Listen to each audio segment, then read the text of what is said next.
The wind at my father's burial cut straight through my coat, and my own brother used it as cover to grip my elbow and walk me off the property. He told the mourners I'd been begging at Dad's funeral. I let him steer me all the way to the gate. I didn't pull my arm back, didn't raise my voice, didn't give the crowd the scene they were leaning in to watch. What none of them knew, not Donald, not his wife counting the guest list, not the lawyer already tallying the company as theirs, was that the box of Dad's old, sewing things they'd handed me to get rid of me was about to bring a black Mercedes up that gravel drive. And Herr Snorts, the man who stepped out of it, would come around the car, hold up a single sheet of heavy paper, and say one word that emptied the room. Welcome back to their secret stories, where we sit with the women everyone underestimated, and watch what happens when the truth finally gets a chair at the table. If a story ever makes you feel a little less alone, that's the whole point. Drop a comment telling me where you're listening from, and be sure to subscribe so the next one finds you. My name is Clara Montgomery, and I drove to my father's funeral with the smell of machine oil still on my hands. I'd been up since 400, finishing a coat for a customer who needed it Monday. Grief doesn't stop the orders. It just makes you sew slower. The Montgomery family estate sits 40 minutes north of my shop, up a long gravel drive past the old brick building where my father built everything he owned out of one sewing machine and 40 years of not sleeping.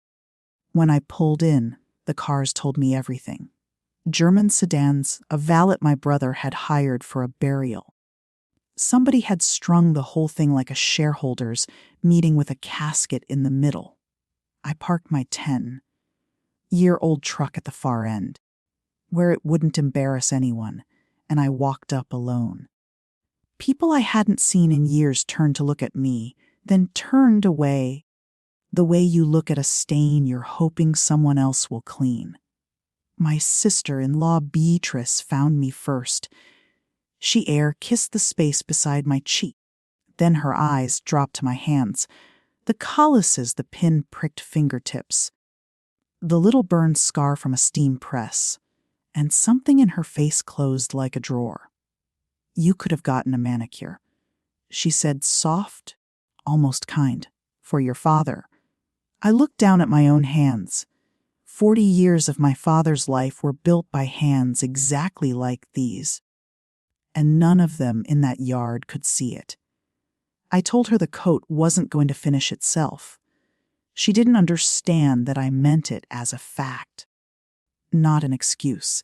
She just smiled the smile you give someone who's already lost and steered me toward the back rows, where the failures of the family were expected to sit quietly and be grateful for the chair.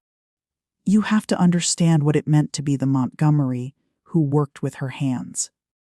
My father measured people the way he measured cloth, by what they produced, in numbers, by Friday. Donald produced contracts, I produced buttonholes. In our house, that math was settled before I could talk. I remember being 9, showing my father a hem I'd fixed on his own work coat, proud of the invisible stitch. He turned it inside out, checked the tension, and said, well, every company needs one person who knows how to mend what the others break. I carried that sentence for 27 years, thinking it was an insult. A mender.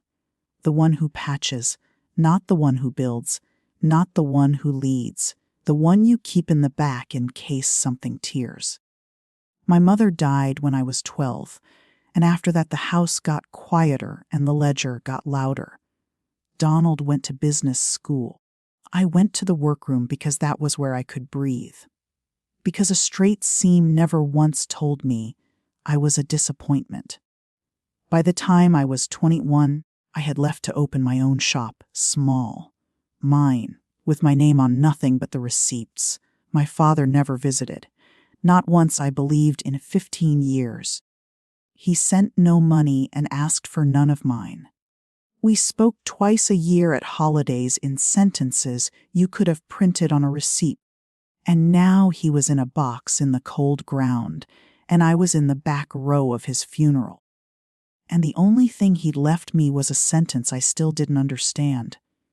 Every company needs one person who knows how to mend. I didn't know yet that he'd spent the last 2 years of his life proving he meant it, or that he'd hidden the proof in a box of old thread. Donald ran the funeral the way he ran everything, like a man closing a deal he'd already won.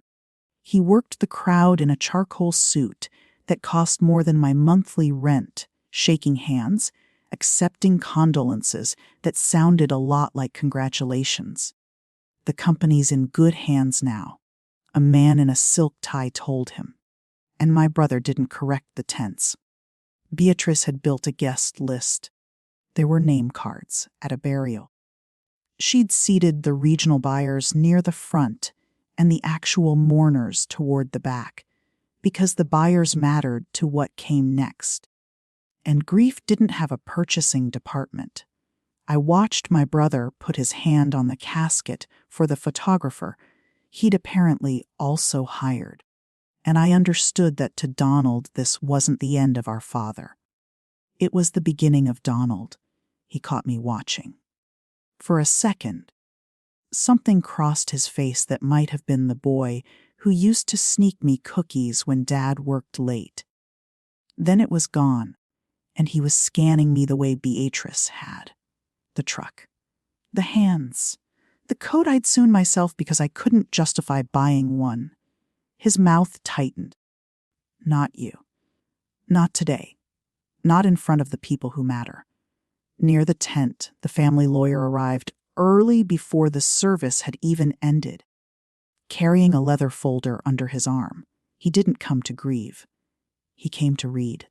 And when Donald saw him, my brother finally smiled a real smile, wide and hungry.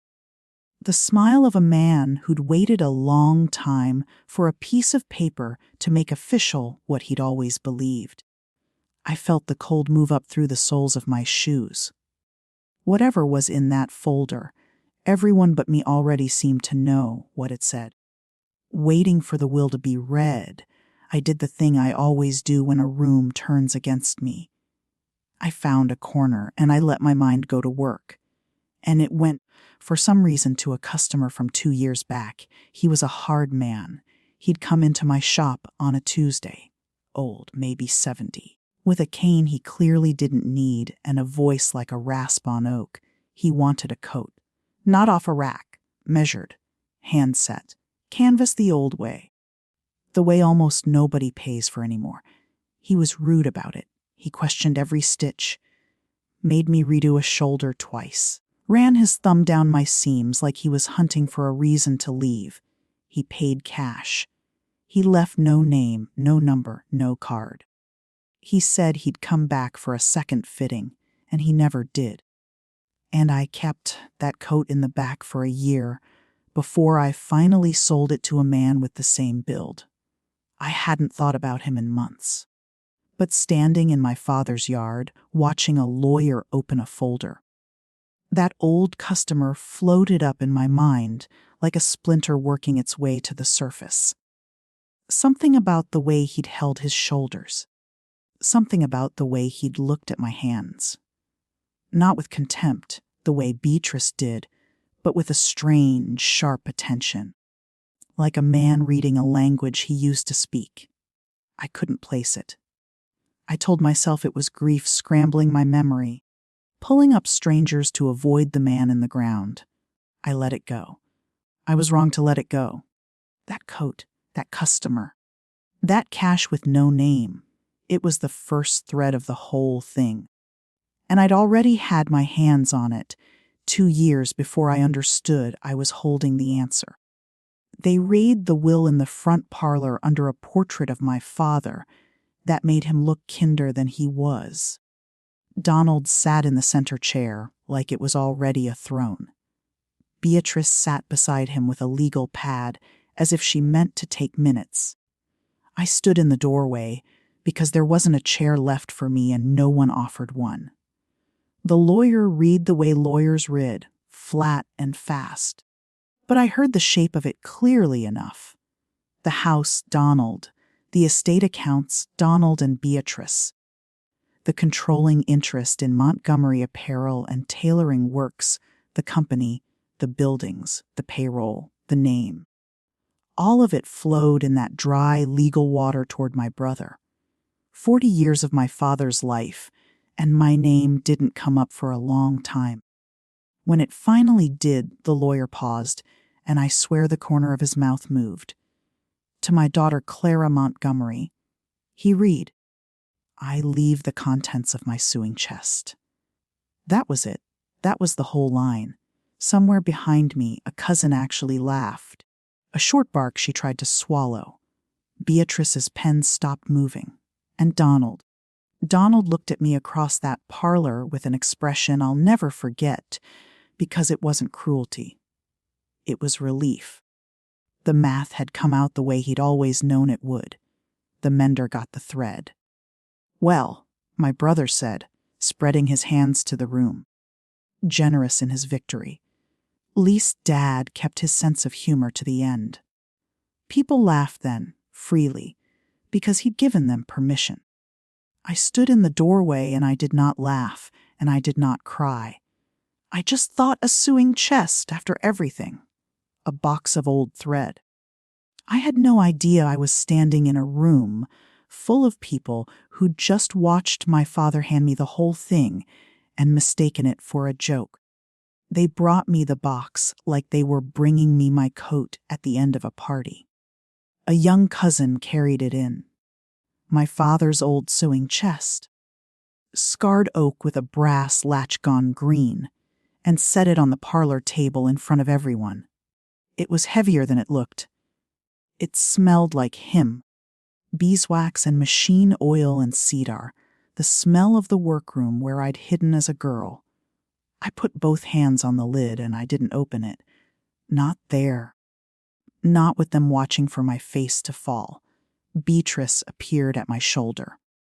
"You'll want to take that today," she said. "We're having people in next week, and honestly, Clara, we need to start clearing the clutter." Clutter. My father's tools. The thing he'd chosen to leave me out of a whole life, and she'd already filed it under clutter. I lifted the chest.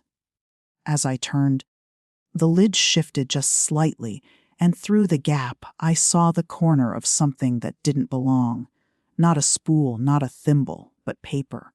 Old paper. Heavy, folded with the yellowed edge of an envelope, tucked down the side against the felt lining. I almost stopped right there to look, but Donald was watching, and the whole room was watching. And I had learned a long time ago that the fastest way out of a place that doesn't want you is to give them nothing to remember. So I closed my hands around the chest, and I carried my inheritance toward the door. And I told myself I'd open the envelope later, at home, alone, where it couldn't be taken from me. I made it 4 steps before my brother decided that even leaving, I was doing wrong. Clara. Donald's voice carried across the parlor, pitched for the room. He crossed to me, and up close I could see the day catching up with him. The tightness around his eyes, the effort of holding a performance together for 6 straight hours. He lowered his voice, but not enough. "You're not going to make a thing of this," he said. "Make a thing of what?" I said. "The will. The box. Any of it. There are people here who matter to this company, Clara, and I won't have them watching my sister mope around a funeral like she was cheated. I'm carrying a box to my truck. You're carrying a look on your face." He said it like the look was the crime. And maybe, in the world my father built, it was. In that yard, feelings were a kind of accusation. If I looked hurt, someone might ask why. If someone asked why, someone might have to answer for 40 years of back rows. Donald couldn't have that. Not today. Not with the buyers watching. "I'll be gone in 5 minutes," I said, and I meant it, and I turned for the door. That should have been the end of it. If he'd let me walk, I'd have driven home, opened the envelope alone, and this would be a very different story. But my brother had spent the whole day being told the company was his, and somewhere in all that congratulating, he'd forgotten the one skill our father actually had, knowing when he'd already won.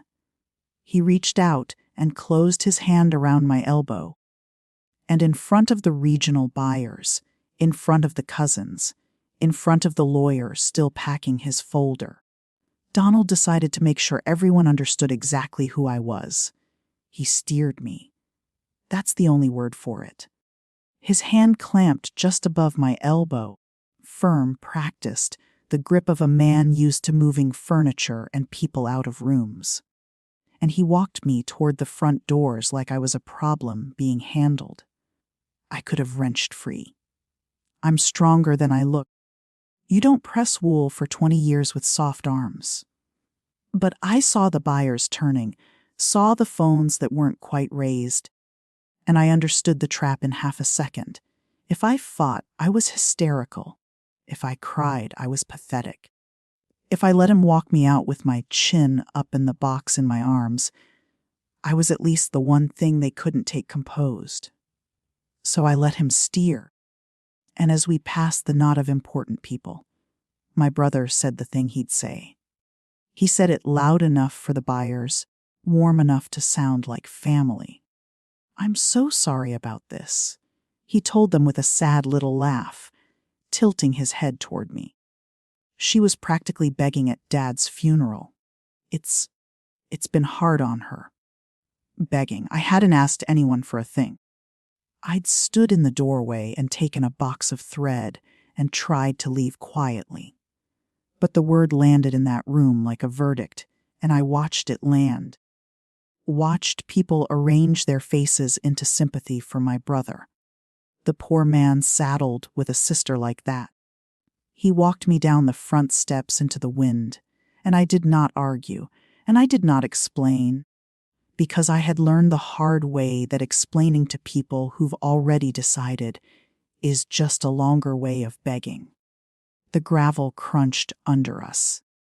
The gate came up ahead, and Donald kept walking all the way to the edge of the property to make sure I understood I was no longer on it. He left me at the gate. Just walked me through it, let go of my arm on the public side of the iron, and went back up the drive without a word, brushing his palm against his trouser leg like he'd touched something that might stain. And then I was alone on the road with a box of my father's tools in a wind that had teeth, watching my family through the bars of a gate I was born on the wrong side of. I could see the tent. I could see the caterers. I could see my brother rejoin the buyers, could see him accept a fresh drink, could see Beatrice glide over to smooth whatever needed smoothing. Somebody laughed. The sound carried on the wind, thin and bright, and I understood they'd already forgotten I'd been there at all. That's the part that undoes you, not the cruelty. Cruelty at least means they're thinking about you. It was the ease of it. How quickly the water closed over the spot where I'd stood. I set the chest down on the shoulder of the road, and I put my cold hands flat on the lid, and I made myself breathe. I would open the envelope at home. I would not open it here, on the roadside, giving the gate the satisfaction. I would drive back to my shop and finish my customer's coat, and be a person my father never once thought was worth visiting. I had a snorts my keys in my hand, and then I heard it under the wind, coming up the county road behind me. The low, expensive hum of a car that did not belong out here, tires slowing on gravel, an engine easing down as if it had found exactly the address it was looking for. The Mercedes was black, old model, the kind that's expensive precisely because it doesn't try. It slowed and stopped a few feet from where I stood and a man got out on the far side. 70, maybe more. A good gray coat. He came around the front of the car without hurrying, and he looked at me the way you look at someone you've been driving a long way to find. Clara Montgomery, he said. I said I was. Behind me. Through the gate, I could hear the funeral going on without me. Glasses and laughter, and the machinery of a family congratulating itself. The man glanced up the drive at all of it, at the tent and the buyers, and my brother holding court over a company he thought he'd inherited. Something in his face went flat and cold and certain. Then he reached into his coat and drew out a single sheet of heavy paper, cream-colored, engraved. Folded once. He didn't raise his voice. He held the page up so I could see it, looked past me at the house full of people who'd just thrown me out, and said one word, chairwoman. I didn't understand him. I want to be honest about that. A man I'd never met had driven a German car up a county road to hand me a word, and my first thought wasn't triumph. It was that grief had finally cracked me open and I was hearing things. I'm sorry, I said. Who are you? Silas Thornton. He said it like the name should mean something, and when it didn't, something in his mouth softened. Your father and I built the company 40 years ago, before your brother, before any of them. He nodded at the sheet of paper still in his hand. This is a stock certificate, Clara. Founders voting shares. Your father signed them into your name 2 years ago, and he asked me to hold them and to give them to you today after the will was read. After you'd seen exactly how they'd treat you when they thought you had nothing. I looked at the paper. I looked at my father's signature, the same cramped hand that had signed off on my report cards without reading them, and the whole cold day tilted under me. The sewing chest, I said. The certificate's the original, Silas said. It's in the chest. He put it there on purpose. He knew you'd be the only one who'd bother to open a box of old thread. I stood on the roadside with my inheritance at my feet, and behind the gate my brother laughed at something. And for the first time all day, I felt the wind stop mattering. Come with me to the offices, Silas said. There are things you need to understand before you decide anything. I looked back at the gate one last time. Then I picked up the chest, and I walked to the car, and I left the funeral going on without me. The corporate offices sat 2 miles from the estate, a low brick building my father had bought when I was in high school. Silas drove me there in a silence that felt like respect. Inside, it was quiet in the way of a company between one era and the next. A few managers had come in even on the day of the funeral, and when I walked through the lobby with a scarred oak box in my arms, they looked up, and they didn't look away. Word travels in a company. I could feel some version of it already moving through the floor. The daughter, the seamstress. A young woman at the front desk half rose. Can I help you, Mom? She said. Mom. Not. Can I help you? Flat. The way you'd stop a stranger. She'd said it the way you say it to someone who might matter. I hadn't been called ma'am in that building in my life. Silas led me to the boardroom, a long walnut table under bad fluorescent light, and I set my father's sewing chest down in the middle of it, a box of thread and thimbles sitting on a table built for contracts. 2 worlds touching, Silas said, and I sat at the head of the table. Not because I felt like a chairwoman, but because it was the chair he pulled out. He laid the certificate down in front of me, flat, next to the box. Before your brother finds out you're here, he said, you need to understand what you're actually holding. Because it isn't money, Clara. Money he could fight. He says something else. He sat down beside me. This is control. And down the hall, Faintly, I heard the lobby doors open and a familiar voice ask the front desk where his lawyer was. The company lawyer arrived before Donald found us, a careful woman named Samantha, who'd handled my father's corporate work for a decade, and whom Silas had called from the car. She spread 3 documents on the walnut table and walked me through them in plain words, because she could see I needed plain words. A closely held company can have more than one class of stock, she said. Your father structured Montgomery Apparel and tailoring works that way from the beginning. There's common stock. That's what your brother inherited.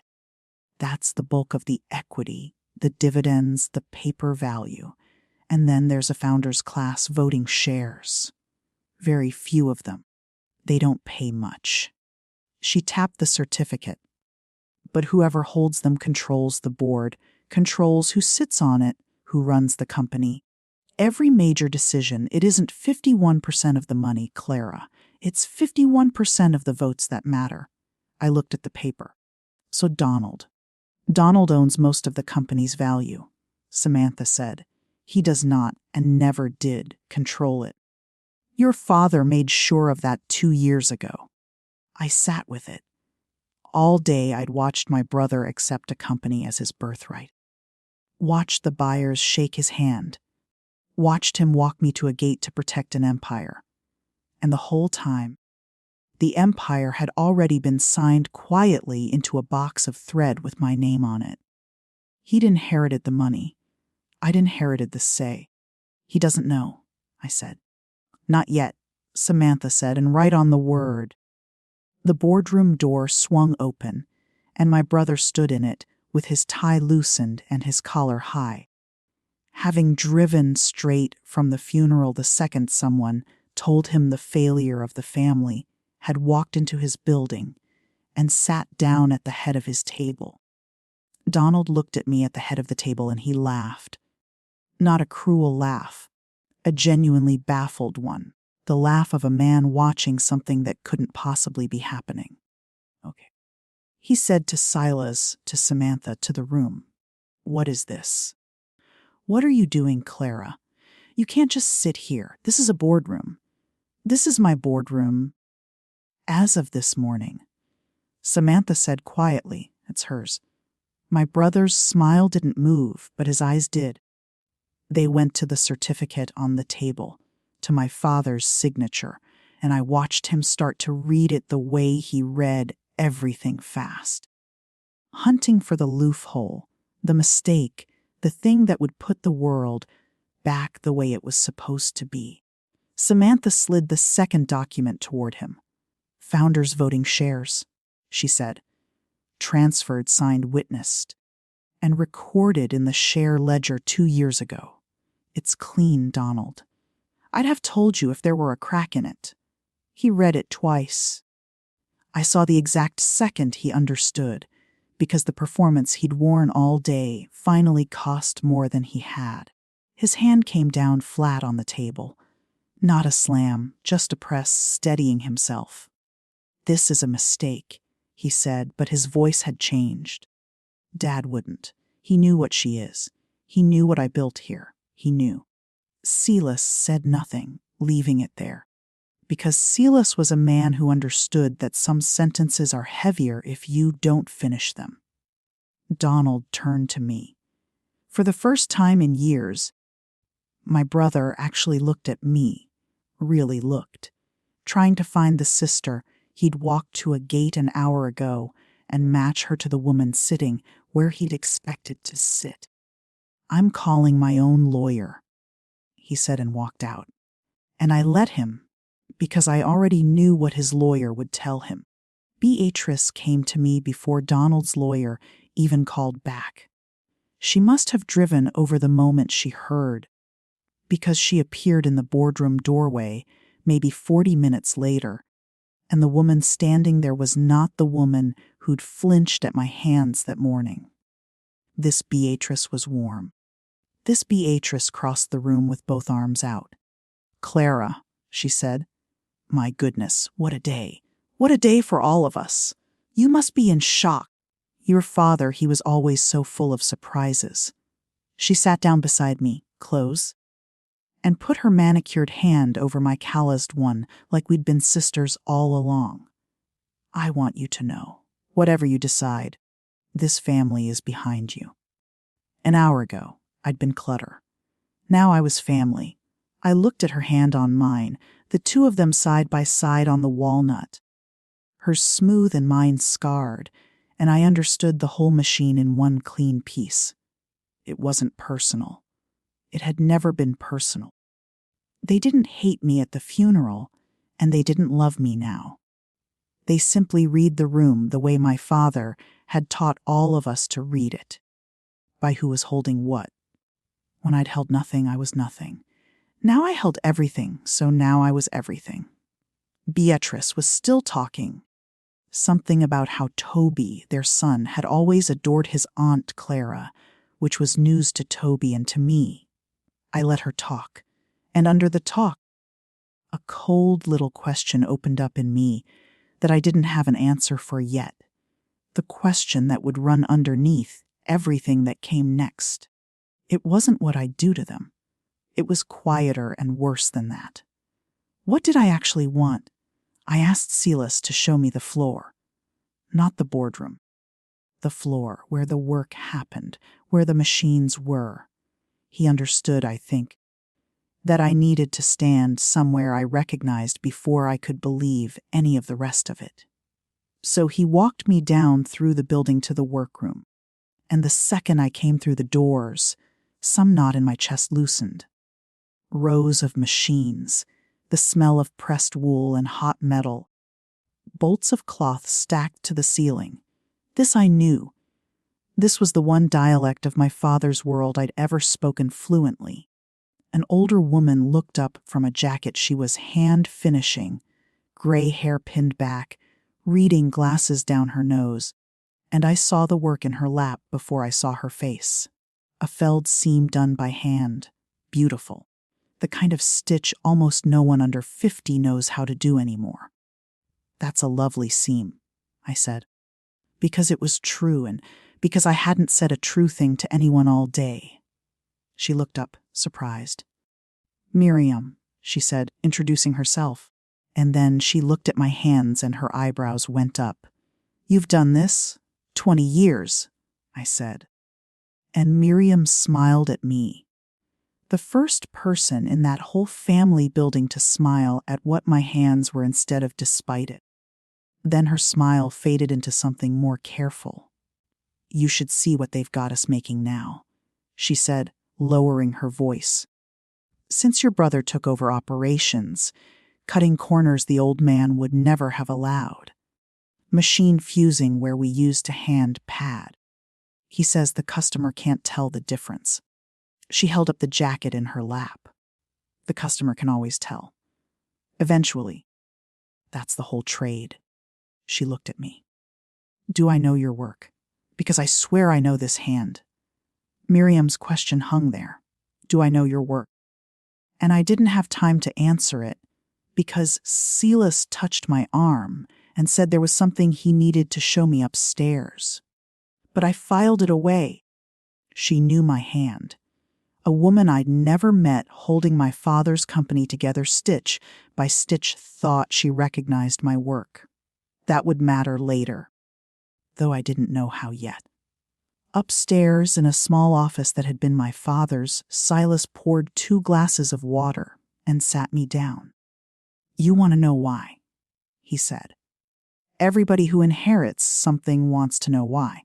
So let me tell you about your father, and then I'll give you the part he asked me to hold until last. He told me about the beginning. 2 men, 1 sewing machine, a rented room with a leak in the roof. My father could make anything with his hands and couldn't talk to a banker to save his life. Silas could talk to bankers. Between them, they built Montgomery Apparel and tailoring works out of nothing but skill and stubbornness. And for 40 years, my father never let anyone forget that the whole empire started with a needle. He was hard, Silas said, I won't pretend he wasn't. He was hardest on the people he was most afraid of failing. And Clara, he was terrified of you. I said that couldn't be true.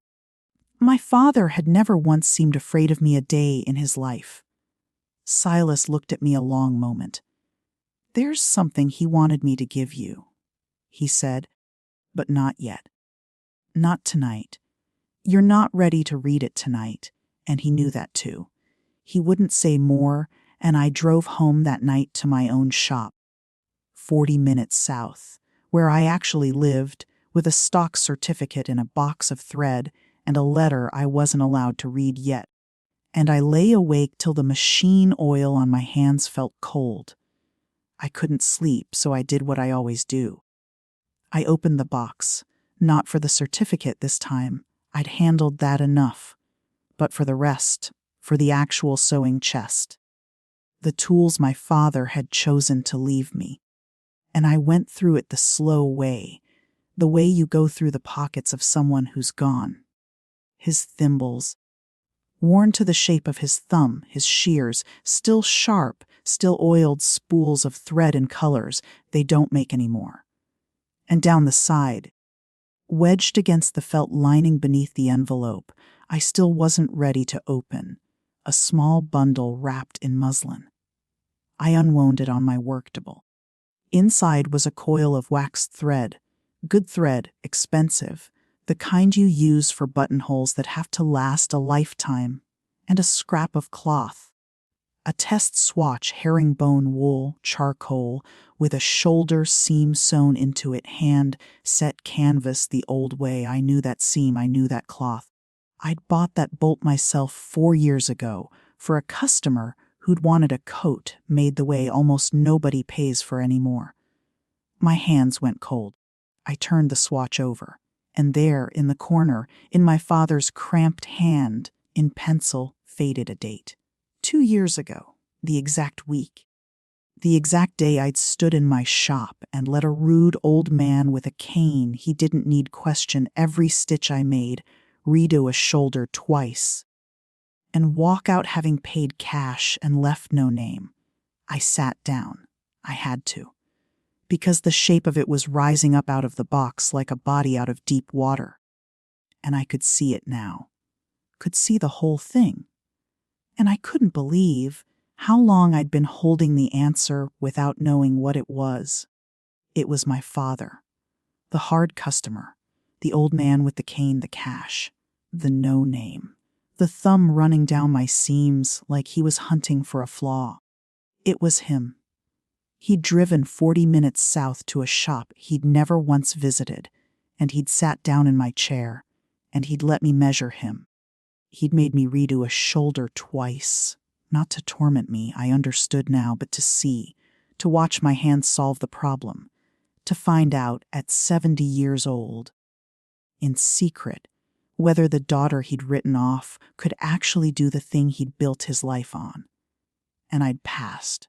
He'd walked out of my shop with a coat cut and canvassed by hands he'd spent 30 years calling amenders, and he'd kept this, a swatch, a coil of thread, a date in pencil, and then he'd gone straight to a lawyer and signed the company into my name. He'd seen me once, at the very end, in disguise, because he was too much of a coward or too much of a Montgomery to see me with his own name on his lips. But he'd seen me. I sat at my work table at 300 in the morning, holding a scrap of charcoal herringbone, and I did not cry, and then I did. I keep thinking about that black Mercedes on the gravel road. How one sheet of paper can undo a whole day of being told you're nothing. If anyone ever handed you back your dignity, when you'd stopped expecting it, when you'd stopped even asking for it, I want to hear about it.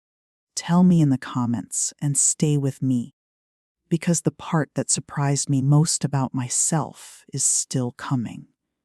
The part where I had to decide what kind of person all this power was going to make me. By morning, the grief had turned into something with edges. He'd seen me. He'd known for 2 years exactly what I was, and he'd said nothing. He'd let me spend those 2 years the way I'd spent the 30 before them, believing I was the failure, sitting in back rows, keeping my hands under the table at holidays so no one had to look at them. He could have called. He could have driven back south, out of the disguise this time, and said one true sentence. He knew, and he chose silence. And he let the silence stand right up until the day he was in the ground and couldn't be argued with. That's the thing about my father I had to hold and grieve at the same time. The man saw me clearly and still couldn't bring himself to say it, while it would have cost him something. He'd made it a gift I could only open once he was safely gone. I was furious, I was grateful, both at full volume at once. And underneath both, the cold question from the boardroom was still turning. What did I want? Because I had it now. I had the say. I could walk into that building and do anything. And some part of me, the part that had stood at that gate in the wind, knew exactly what it wanted to do. And it was ugly, and it was pointed straight at my brother. My phone buzzed on the worktable, a number I didn't know. I let it go to voicemail, and then I played it. It was one of the regional buyers, the same man who'd shaken Donald's hand at the funeral, calling to feel out his word on the transition. Donald hadn't wasted the night either. Donald moved faster than I expected. By the end of that first week, he'd made his calls to buyers, to 2 of the biggest accounts, to a supplier or 3.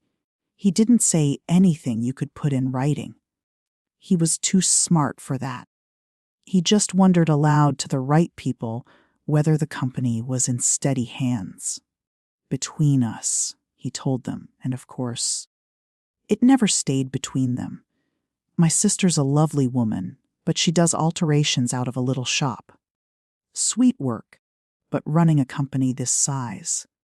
He let the sentence trail off and let them finish it in their own heads. And people always finish those sentences the cruelest way. One of the big accounts called Samantha to ask, delicately, whether they should be concerned about continuity. A supplier hinted he might need to revisit terms. Nothing I could sue over. Nothing I could point to.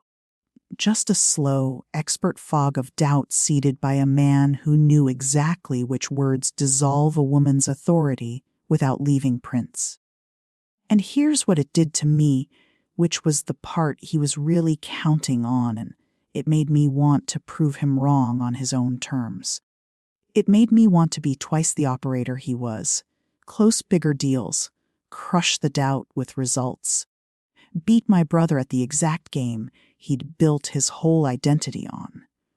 I actually sat down and started drafting a response to the buyers, all numbers and projections, talking like Donald, thinking like Donald. I got 2 paragraphs in before I stopped, because I heard my own father in the numbers, and I put the pen down and I asked myself a better question.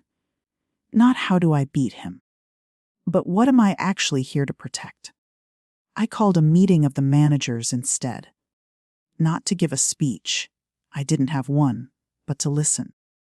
8 of them filed into the boardroom, wary, arms crossed, waiting to find out what kind of disaster I was going to be. They'd heard the same thing the buyers had the seamstress, the alterations lady, in over her head. I could see them deciding how long they'd stay before they jumped to whatever Donald was quietly offering them on the side. So, I didn't pretend to be an operator. I told them the truth, that I didn't know their jobs, and I wanted them to teach me, and that I'd spent 20 years running a shop where if the work was bad, you didn't get to blame the market. One of them, a floor manager named Raymond, decided to test me right there. With respect, he said in the tone that means none, "You've run a shop. This is a company. 200 people on this floor alone. What makes you think you can tell any of us anything about how it's made?" The room went still. This was the moment.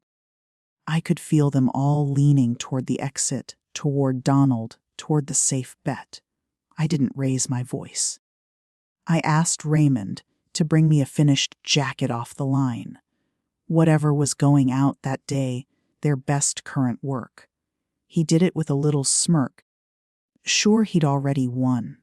He set it on the walnut table in front of me, in front of all of them. And I picked it up and I turned it inside out. And I went looking for the truth the way my father taught me, not in the numbers, but in the seams. I found it in about 10 seconds. I turned the jacket inside out on the boardroom table, ran my thumb down the interior, and stopped at the chest. "This canvas is fused," I said. "Glued in, not hand-padded." I pressed my thumb along the lapel roll and felt the stiffness where there should have been life. "It'll bubble," I said. "Not this year. Third dry clean, maybe fourth. The glue lets go and the front looks like a road map. Your customer won't know why. He'll just know his threed Zalozin jacket looks cheap, and he'll blame the name on the label." I turned it right side out and laid it down. "Who signed off on fusing the canvas?"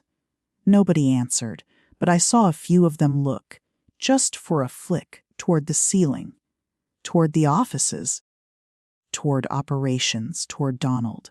Raymond wasn't smirking anymore. "You felt that through the lining," he said. "In 10 seconds. "I've been feeling it through lining since I was 9 years old," I said. "It's the one thing I actually know how to do." And something in the room shifted, quiet and total. It wasn't that I'd won them. I hadn't. But I'd told them a true thing about their own work, that their boss's brother had been hiding from them. And I'd done it without raising my voice or my status, just with my hands and my eyes and 20 years of caring about a seam. Raymond nodded. "The old man used to do that," he said, "turn things inside out. Drove us crazy." "I know," I said. "He taught me." And down the hall in the operations office. My brother heard that the alterations lady had turned his corner, cutting inside out in front of his own managers, and I found out the next morning he decided to change tactics. Donald stopped fighting me and started offering me things. He came to the boardroom himself the next morning alone, no Beatrice, no lawyer, and he sat down across from me like we were two reasonable adults who'd had a misunderstanding. He'd changed his whole register.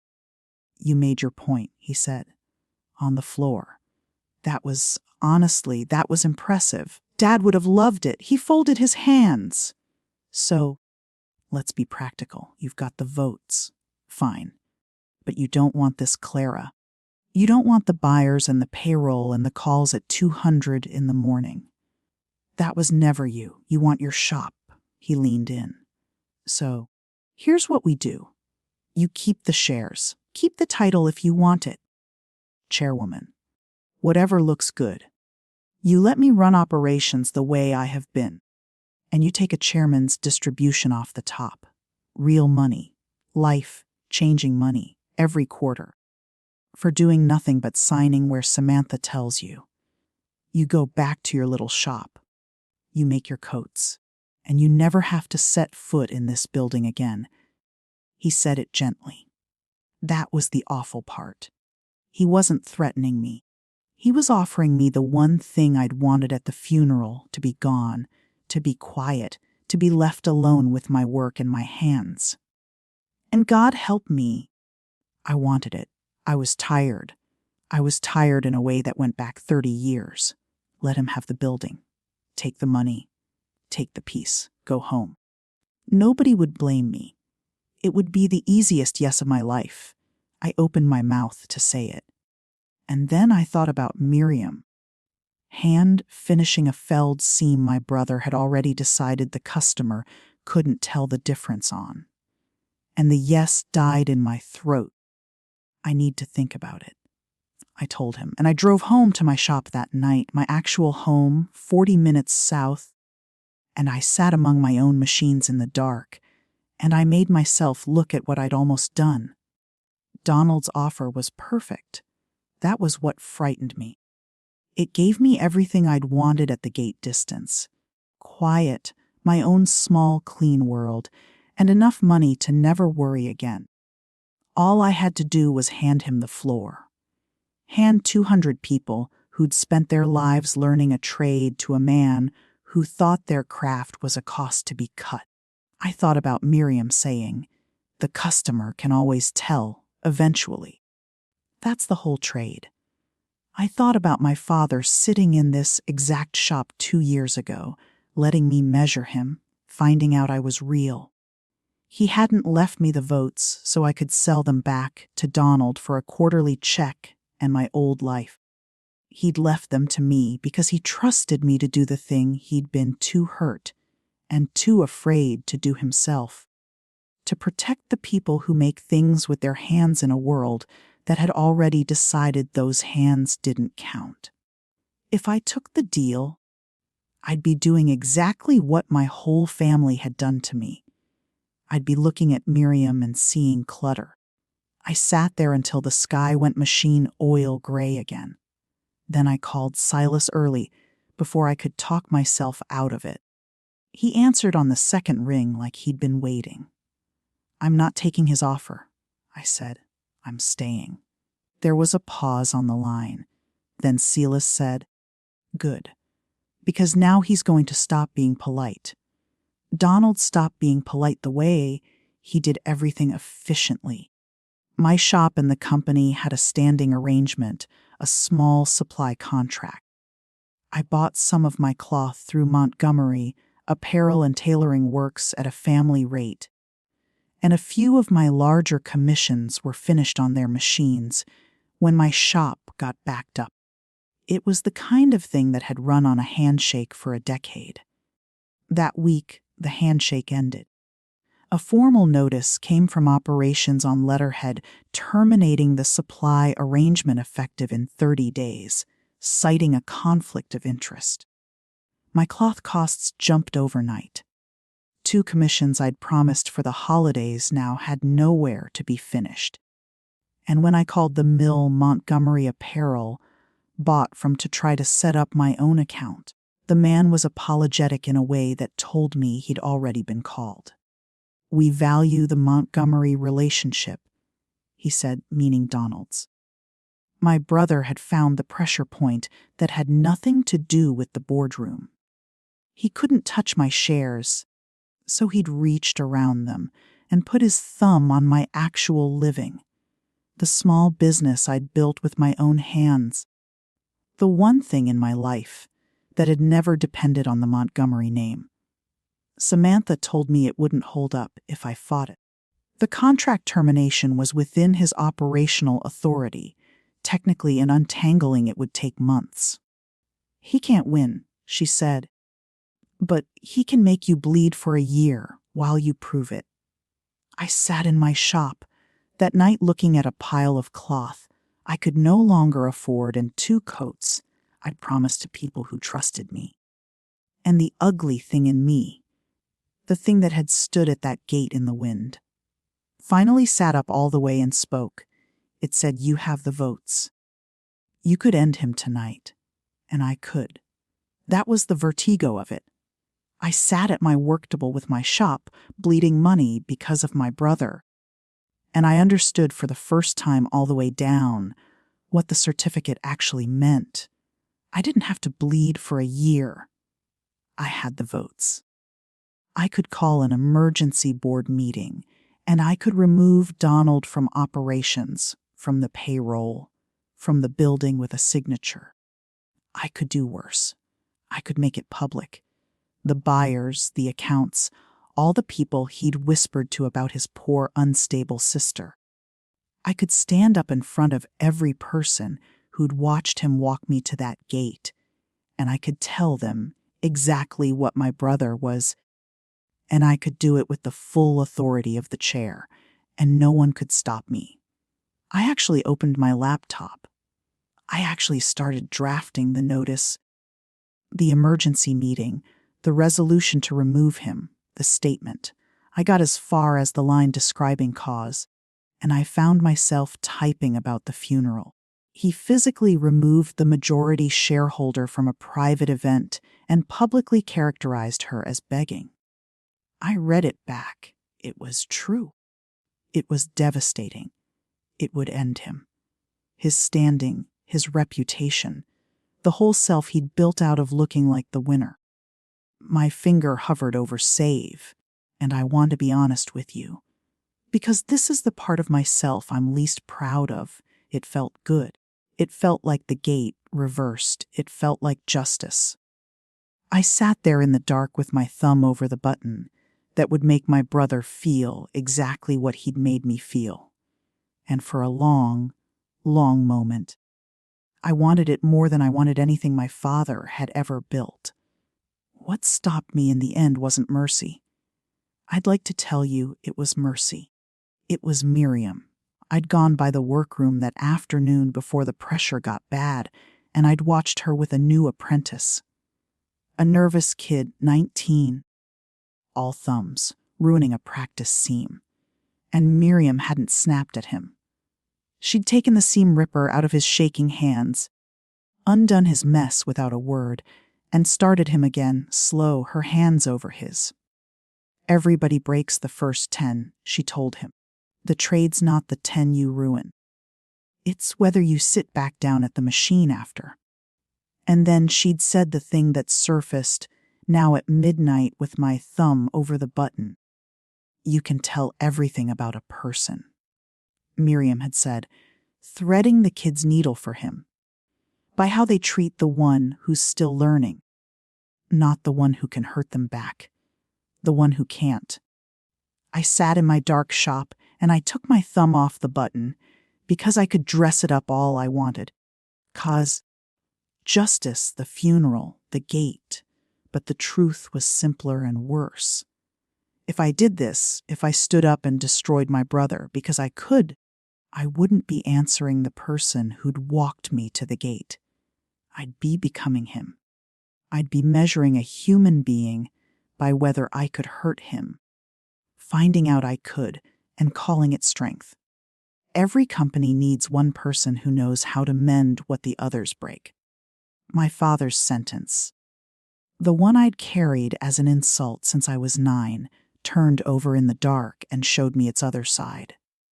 I closed the laptop. But closing the laptop didn't lower my cloth costs, and it didn't finish the coats, and by morning Donald had made his next move. Beatrice came to my shop, to my actual shop 40 minutes south, which no one in the family had ever bothered to visit. And there she was on a Tuesday, standing among my machines in shoes worth more than my month's rent, looking lost. She didn't do the warm act this time. She looked too tired for it. He doesn't know I'm here, she said. That was how she started. And then, slowly, standing in my shop with her arms wrapped around herself. My sister-in-law told me the truth she'd been performing over for years. They were in debt, not funny money in debt, real. The house leveraged twice. The cars leased. The whole shining life balanced on the assumption that Donald would inherit the company and the cash flow that came with it. He counted on it, she said. Both did. And now, she stopped. Toby's school called. We're behind. We're going to have to move him mid-year. And he doesn't understand. He keeps asking if he did something wrong. Her voice cracked on the boy's name. Donald's father spent his whole life telling him he wasn't enough unless the numbers were bigger, she said. You think you're the only one your father measured. Donald's been trying to be enough for a dead man since he was 10. I didn't answer because I didn't have an answer that wasn't cruel. She wasn't lying. I could see it. The fear under the polish, the exhaustion, the two of them drowning in a life they'd built on a birthright that had never been theirs. It didn't excuse the gate. Nothing excused the gate. but it complicated the clean, satisfying hatred I'd been nursing. And as Beatrice left, I noticed a drawing she'd left on my counter. "Toby's," she said. "Down at the funeral." A stick figure factory, my grandfather's building, labeled in a 9-year-old's hand, "Where Daddy Works." Toby's drawing sat on my counter for 2 days, and I couldn't throw it away. And I couldn't stop thinking about what it meant that a 9-year-old had drawn a factory at a funeral. It meant the machine had already reached him. Already he knew that the family's worth, the family's love, and the family's grief all ran through that building. He'd learn the rest soon enough, that the people inside it were costs, that hands were cheaper than machines, that you cut the canvas because the customer can't tell, unless someone changed the thing he'd inherit. And that was the moment the question in me finally turned from "what do I want" into "what am I here to do?" I couldn't take Donald's deal. I'd already refused it. But I also couldn't just leave him running operations, cutting corners. Teaching a company and his own son that craft was a cost. He had to come out of operations. Not destroyed. Out. For the sake of the work. For Miriam. For 200 people. And though it galled me, for Toby. So I called Samantha and I told her I wanted to restructure, to remove Donald from operational control cleanly through the board and put someone who respected the trade in charge of the floor. She said it could be done, that it was honestly the responsible thing. And then she said the sentence that would knock the ground out from under me by the end of the week. To restructure operations that cleanly, she said, would consolidate the divisions, close the redundant plant. It's the old textile floor. It's been running at a loss for years. Your father kept it open out of loyalty. If we're reorganizing, that's the first thing any board would cut. I'll pull the personnel list so you can see what you're dealing with. The personnel list came the next morning, and I read it standing up at my work table with my coffee going cold. The old textile floor.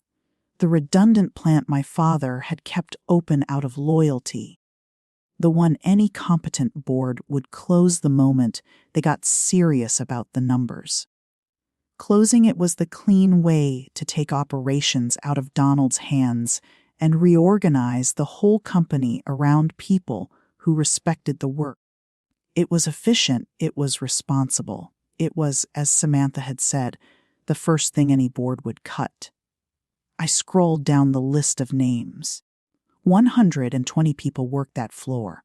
120 machinists and pressers and finishers, most of them older. Most of them people who'd given the trade 30 and 40 years, people who couldn't just retrain into something else at 58. And fourth from the top, in plain black type, was a name I knew: Miriam. Miriam, who hand-finished the felled seams. Miriam. Who took the ripper out of the shaking apprentice's hands? Miriam, who'd looked at my hands and smiled at what they were. To take my brother's power away cleanly, to do the responsible, board-approved, defensible thing, I would put Miriam out of work. Her and 119 others, the exact people my father had left me the say to protect. I set my coffee down very carefully because my hands weren't steady.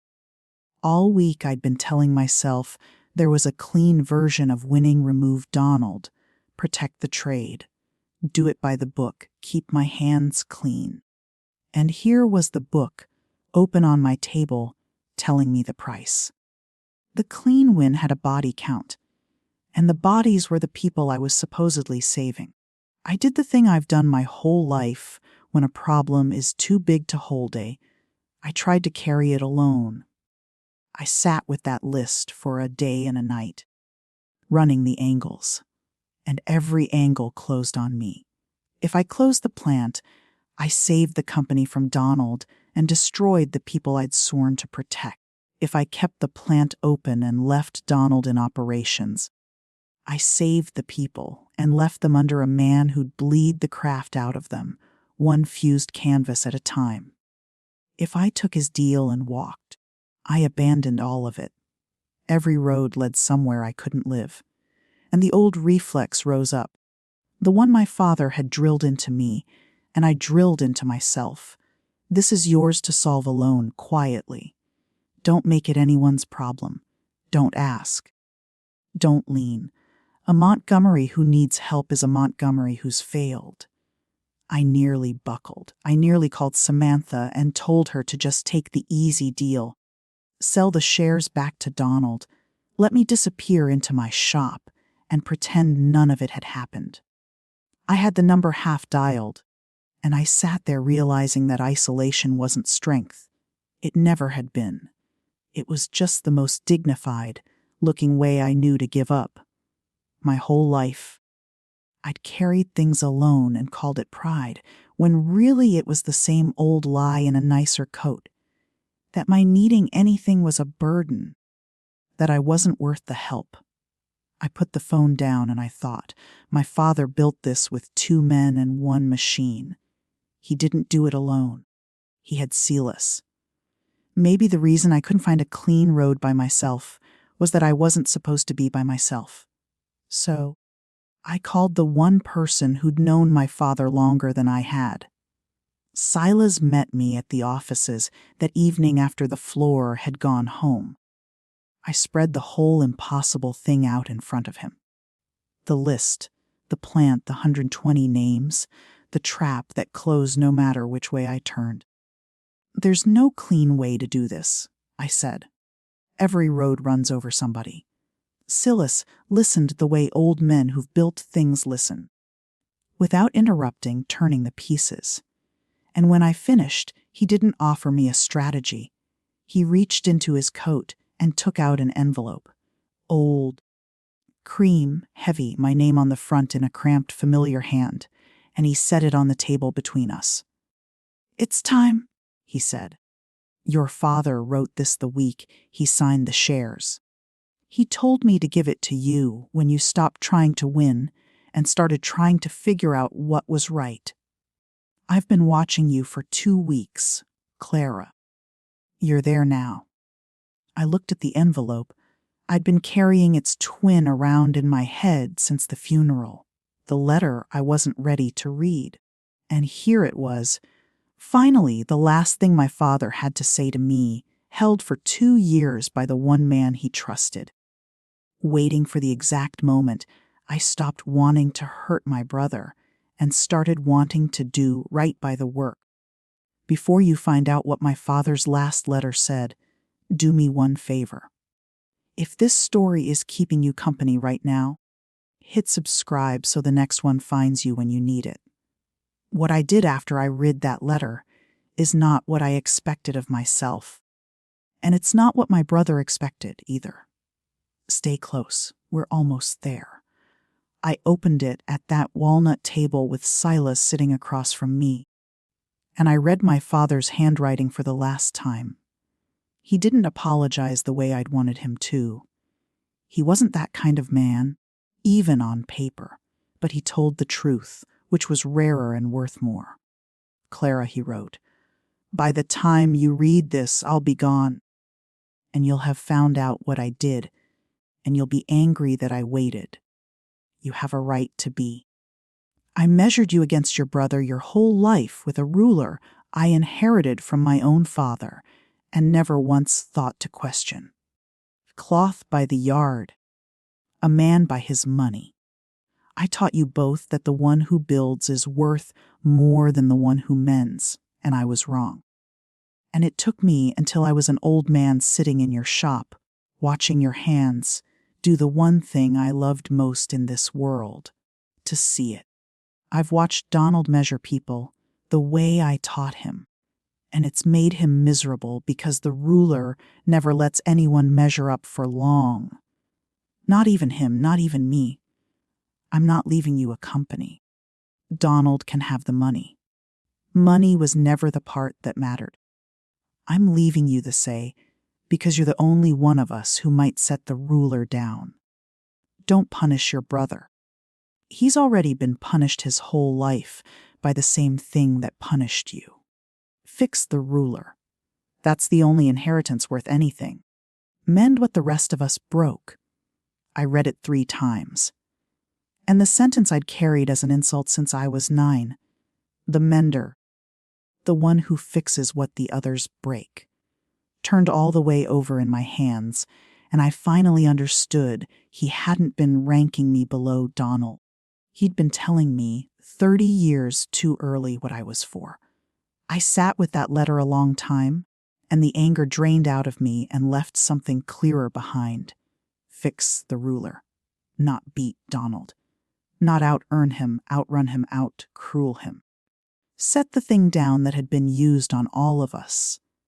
And in the quiet of that boardroom, I finally saw the piece I'd been missing about myself, the piece the letter held up like a mirror. Because I'd used the ruler, too, all my life. Every time I sat in a back row without being told to. Every time I hid my hands under the holiday table. Every time I decided in advance that I wasn't worth a chair. That was me, measuring myself with my father's ruler and finding myself short, and calling it humility. My retreat had never been dignity. It had been agreement.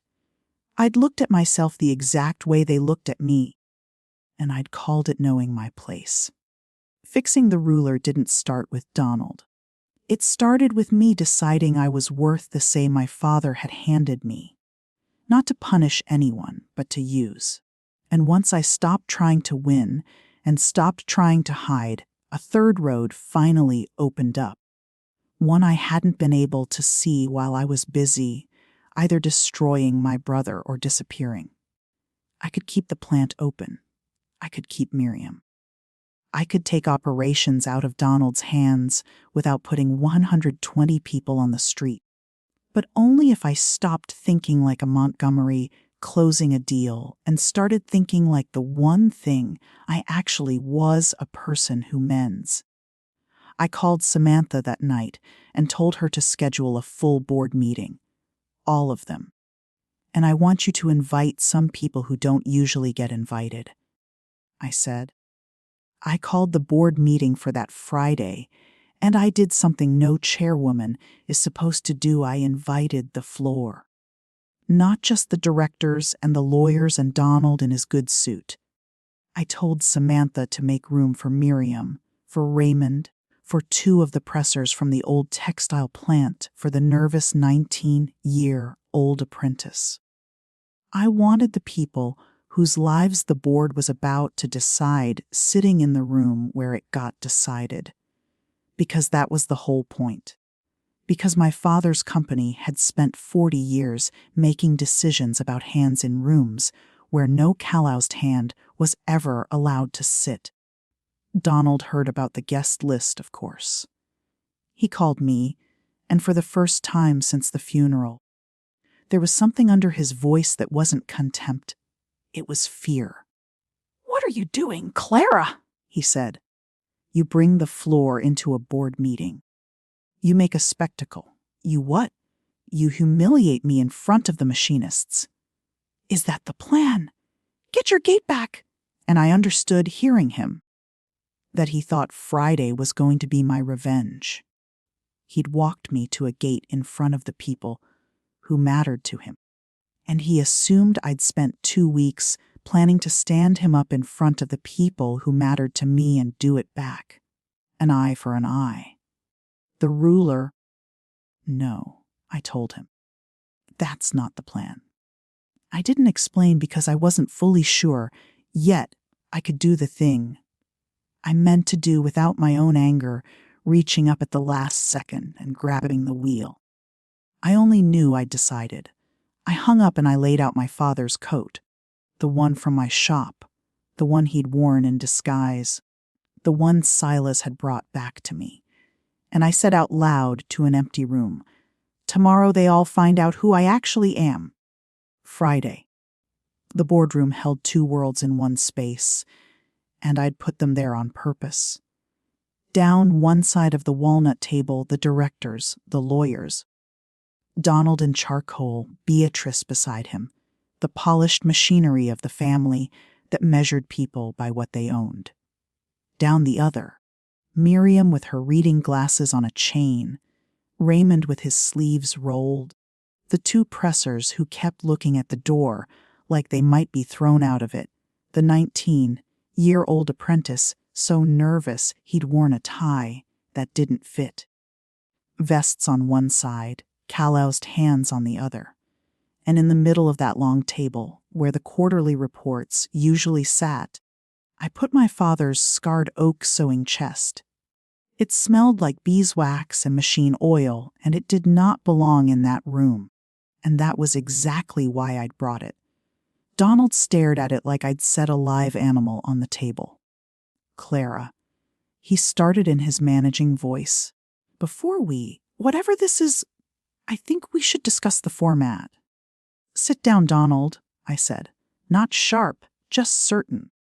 And the certainty was so unlike the sister he'd walked to a gate that he actually sat. Samantha opened the meeting. Read the resolutions on the agenda in her dry, careful voice.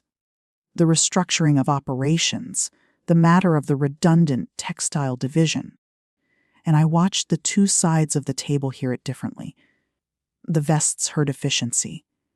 The hands heard the end of their lives. Miriam's face didn't change, but I saw her fold her hands together on the table. The way you hold on to yourself when you're waiting to find out if you still have a future. And I stood up at the head of the table in my father's company, holding the votes that could end anyone in the room. And I began. I laid it out plainly first, because I wanted no one in that room to misunderstand the power in the certificate, least of all my brother.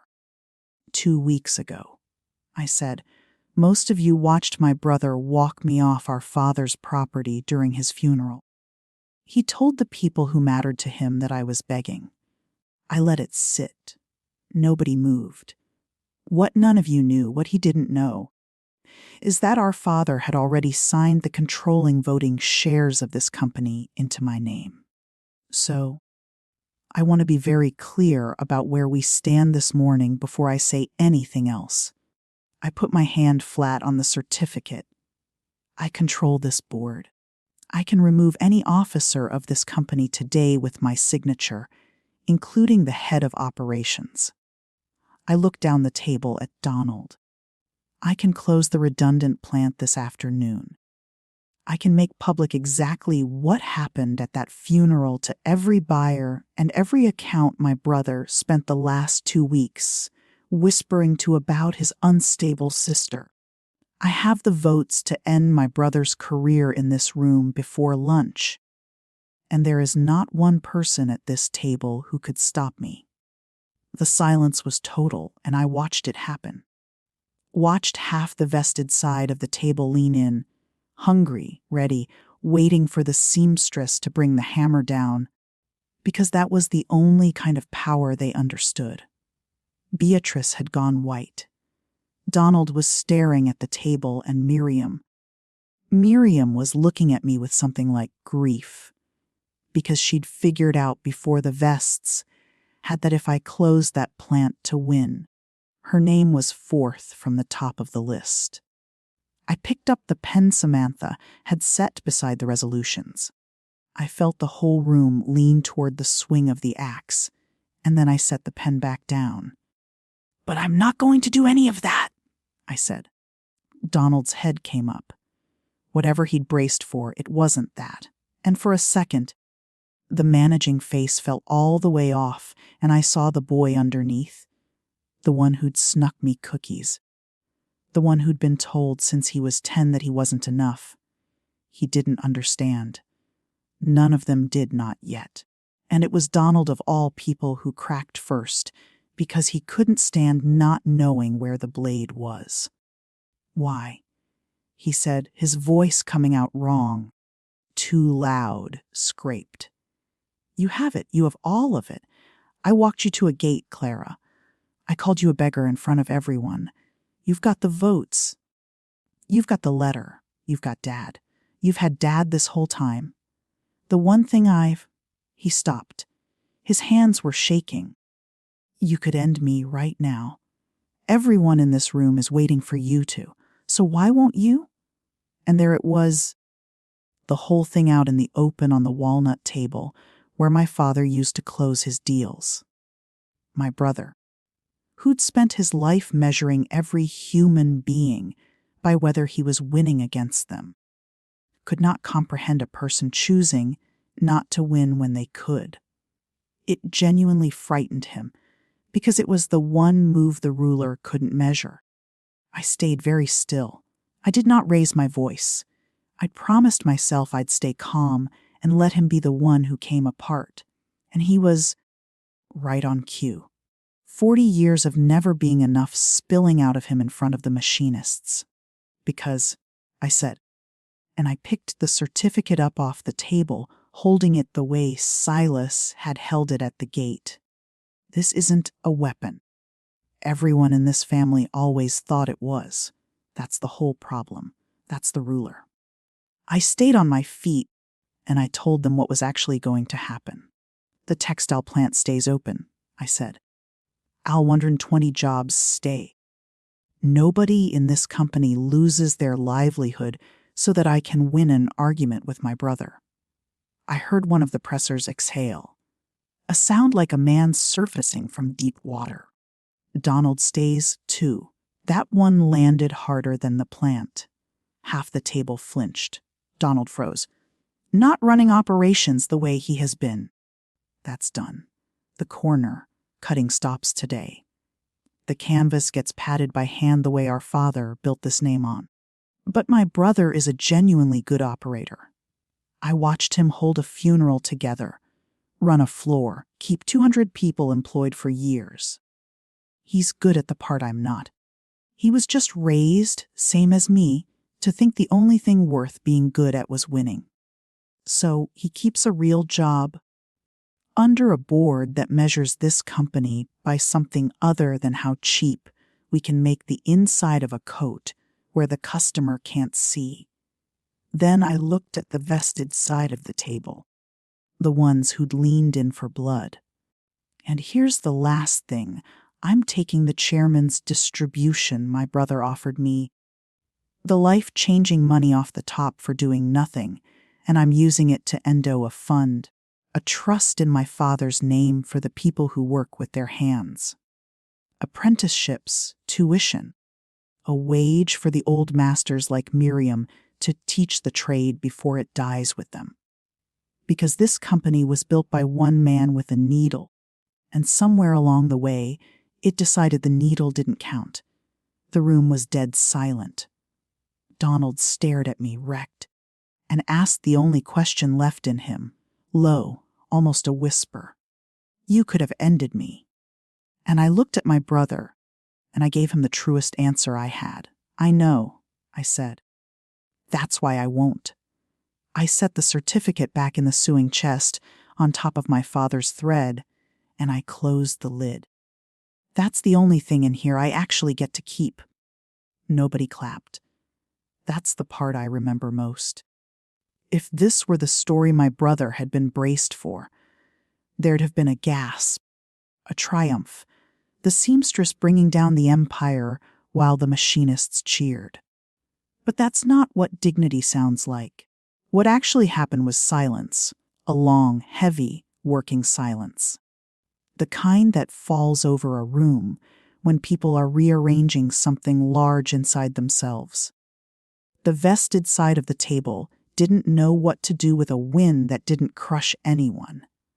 And then from down the other end, I heard a small broken sound, and I looked, and it was Miriam.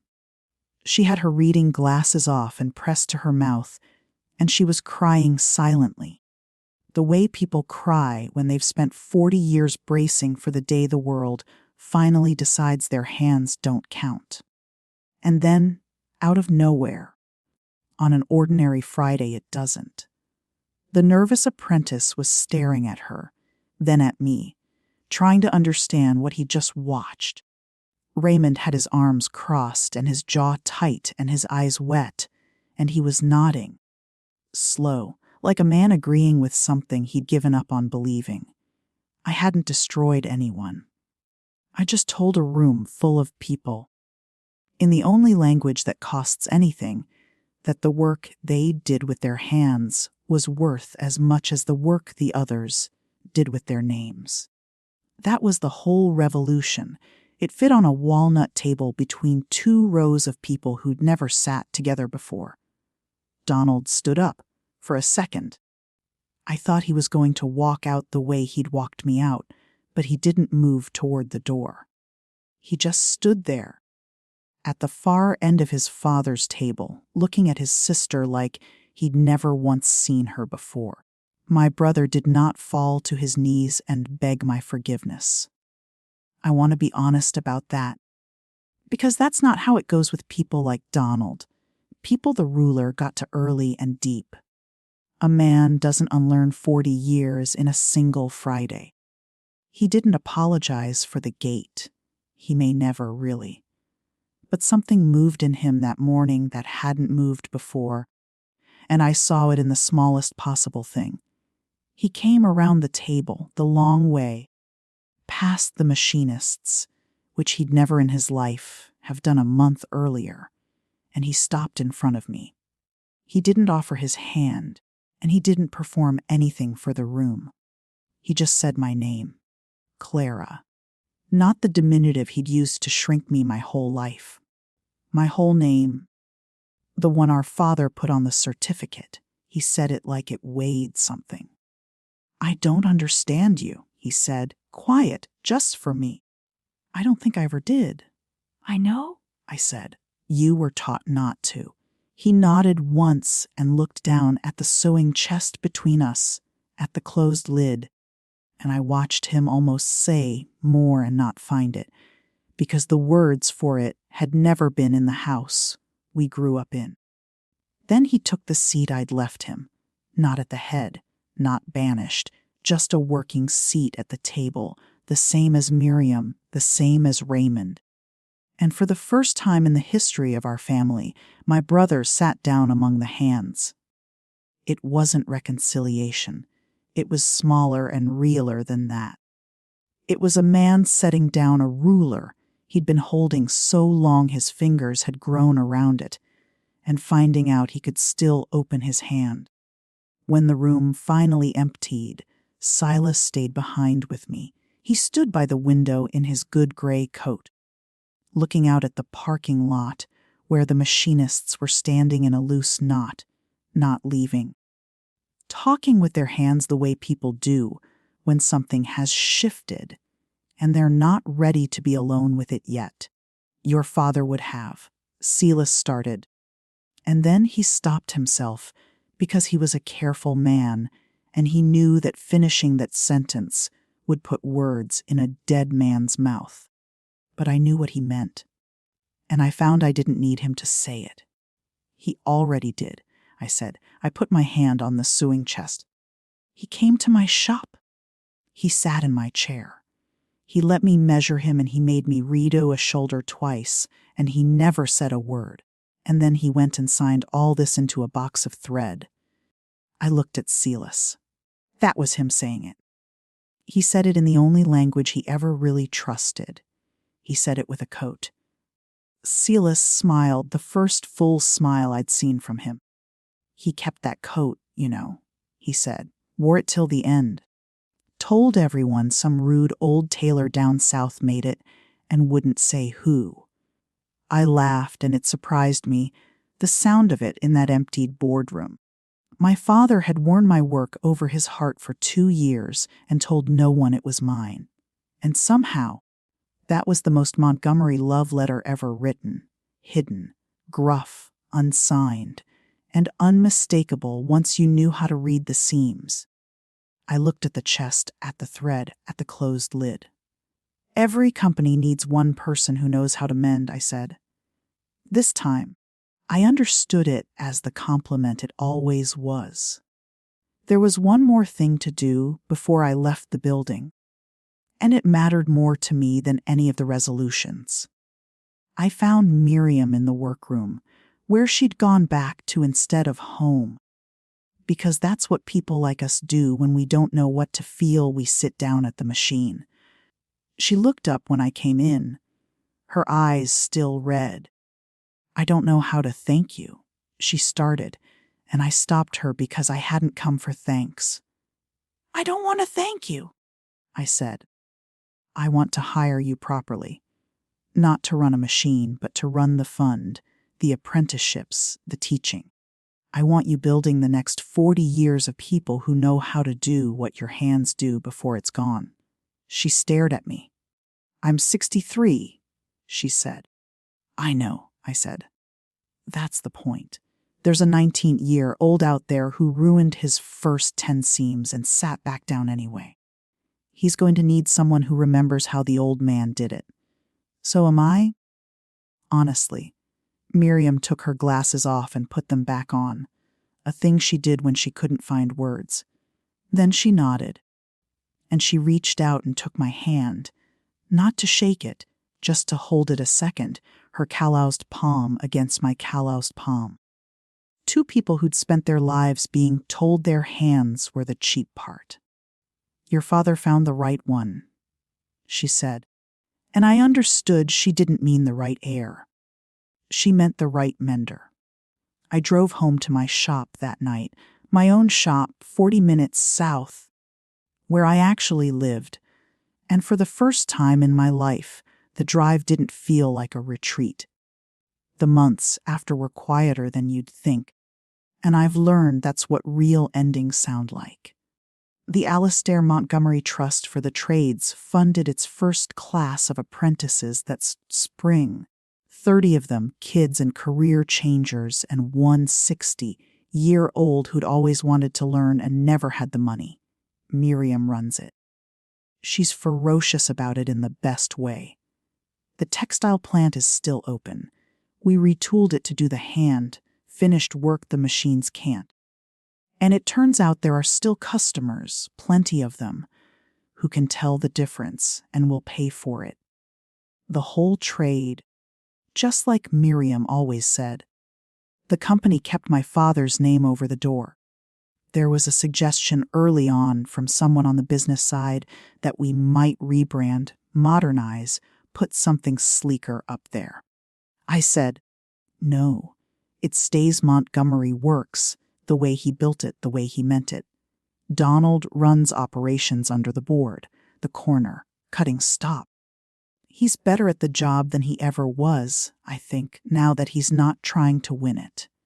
We are not close, my brother and I, but he calls sometimes and he uses my whole name. And once he asked me, gruff, embarrassed, to teach Toby a hand stitch. So I did. Toby is 10 now, and he comes to my shop some Saturdays. He's not naturally good at it. His stitches wander. His tension's all over the place. He ruins more than he finishes. But he sits back down at the machine every time, which is the only part of the trade you can't teach. Last month he finished his first real buttonhole, ugly and lopsided and entirely his own. And he held it up to me with a look on his face I recognized from a very old photograph of a man who once built a company out of one machine. "Is it good?" he asked. And I did the thing my father did to me 30 years ago. I turned it inside out and checked the tension. But then I did the thing my father couldn't. I looked at my nephew, this boy the ruler hadn't finished with yet, and I said, "It's yours. You made it with your own hands. That makes it worth more than anything with a designer's name on it." He grinned. Somewhere, I hope. A ruler got a little shorter. As for me, I still sit at my machine most days. That surprises people. They expect the woman who controls a company to have a corner office and an assistant and a view. I have a workroom that smells like beeswax and machine oil, a chair with the stuffing coming out of one arm, and my father's shears, still sharp, still oiled, on the bench beside me. I go to the board meetings, I sign what needs signing. But this, the machine, the cloth, the straight seam that never once told me I was a disappointment. This is still where I live. The difference is the room.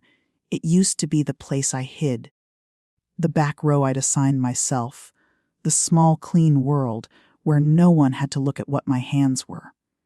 Now the same room knows exactly who I am, and so do I. That was the only thing in that whole inheritance I actually got to keep. Not the votes, not the company, not the money. The willingness, finally, to see myself clearly. It turns out the most expensive thing a person can ever own is the willingness to see someone clearly. And the cheapest way to go broke is to spend your whole life deciding a person's worth by what they're wearing, or what they earn, or which hand they use to make their living. My father learned it too late to say it out loud. My brother is still learning it. I nearly missed it myself, standing at that gate in the wind, mistaking my father's gift for a joke. If you made it all the way to the end, then you already know what it costs to be underestimated, and what it costs when you finally get the power not to become the people who did it to you. Clara kept the shop. She kept the workers. She kept herself.